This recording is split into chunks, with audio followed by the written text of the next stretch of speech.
Баавгайд бариулж нас барсан байж болзошгүй хэрэг гарчээ. За бугын эвэр түүхээр ойн гүн рүү орж баавгайд бариулсан байж болзошгүй хэрэг Хөвсгөл аймгийн Цагаан үр суманд гарсан байна.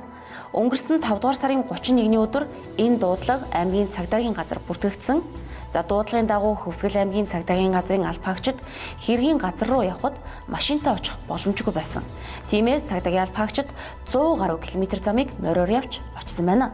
За урьдчилсан байдлаар Тус аймгийн Харьяат 50 настай иргэн Б энэ оны 5 дугаар сарын 20-ны өдөр бугын эвэр түүх зорилгоор Цагаан үр суманд очиж 5 дугаар сарын 27-ны өдөр ойд явж байхдаа баавгайд бариулж амнасаа алдсан байж болзошгүй нөхцөл байдал урьдчилсан байдлаар тогтоогдоод байна.